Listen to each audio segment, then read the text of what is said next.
Defrost function in DC refrigerator.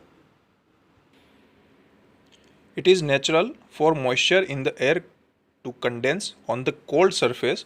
This leads to regular buildup of a frost on the surface of a freezer and the cooling in the fresh food compartment. This frost accumulation reduces the cooling effect, thereby reducing efficiency. Therefore, periodically defrosting is necessary to ensure optimum performance. In DC refrigerator, one defrost knob is given here. You have to press this defrost knob to perform a defrost operation.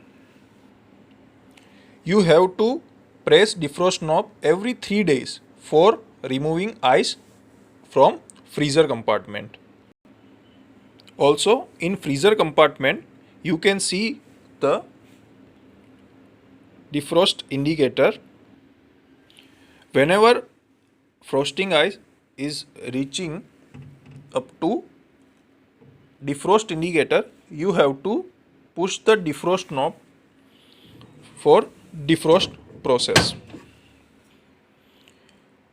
If defrosting is not done regularly, excess ice melting will result in water overflow from drain water collecting tray at the backside of the refrigerator.